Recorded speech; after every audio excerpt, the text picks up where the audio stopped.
Moscow, starring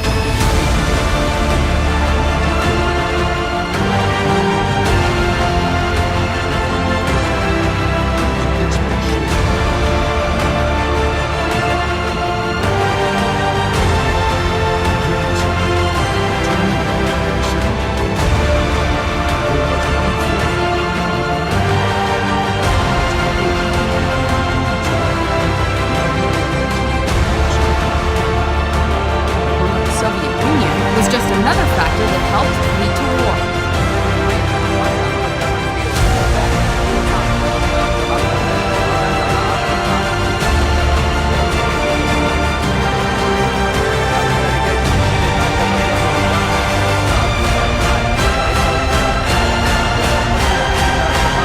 Which acknowledges the complete defeat of the German armed forces by those of Britain, Russia, and the United States.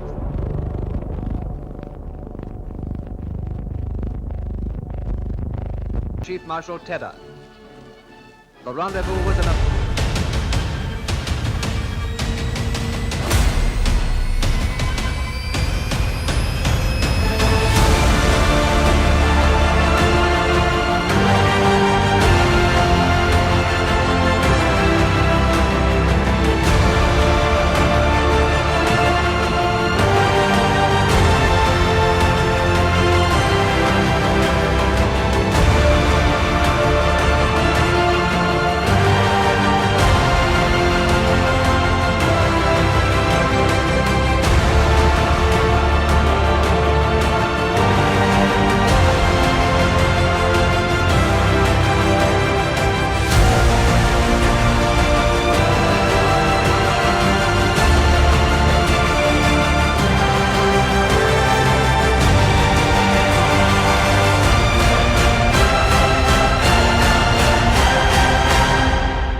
sometimes reluctant to punish insubordination, especially when it was supported by the wider officer class. Meanwhile, Japanese advances in China had slowed down, so officers were eager to earn success and promotions elsewhere. December 7, 1941, the Japanese attack on Pearl Harbor shocked the world and brought the U.S. into the Second World War. But why did the Japanese resort to such an attack against a powerful rival? And what did it have to do with the Japanese war in China?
After falling for 43 seconds, the time and barometric triggers started the firing mechanism. A uranium bullet fired down a barrel into a uranium target. Together, they started a nuclear chain reaction. Solid matter began to come apart, releasing untold quantities of energy.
24-year-old Tetsuya Fujita quickly led his students toward an underground air raid bunker. The young professor glanced at the sky. A thick layer of clouds obscured the aircraft. A B-29 superfortress laden with a single atomic bomb. The primary target was 3 miles from where Fujita was. The bomber actually made 3 attempts to drop its load. It could not get a visual because of the clouds, so they ended up going to their secondary target, which was Nagasaki.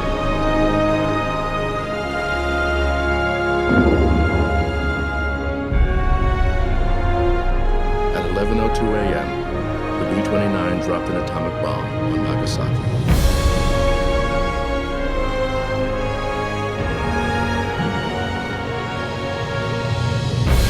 Thousands of buildings and homes were instantly destroyed. The flash radiation of heat from the blast scorched hillsides as far as 8,000 feet away from Ground Zero.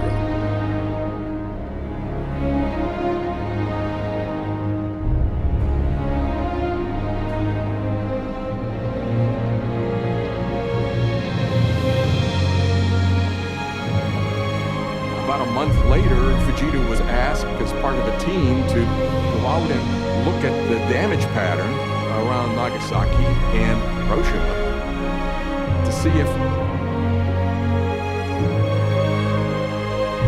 After closely examining the debris, Fujita and his colleagues calculated the bomb had exploded 520 meters above the ground.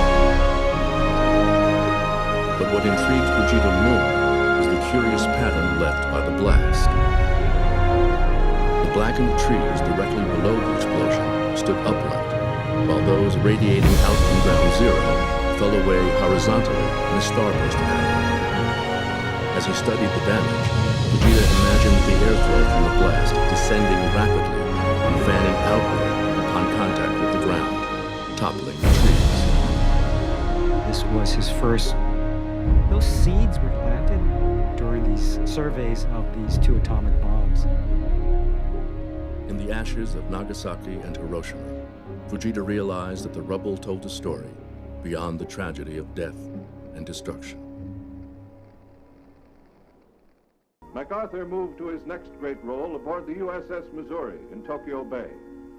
Here on the morning of September 2nd, the drama of surrender reached its climax.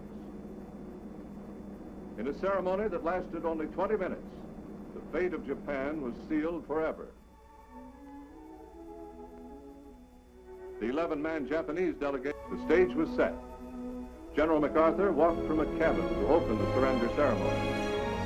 We are gathered here, representatives of the major warring powers, to conclude a solemn agreement whereby peace may be restored.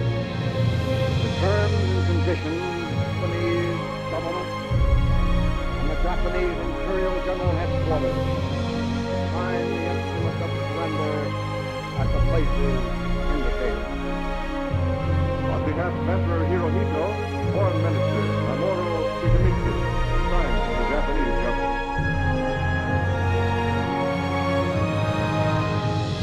Japan accepted unconditional surrender according to the provisions of the Potsdam Declaration.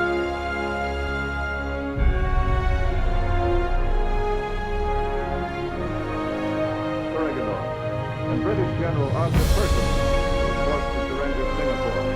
Stood at attention behind MacArthur as he began to write his name, the first of 5 pens. Pen number 1 went to General Wainwright.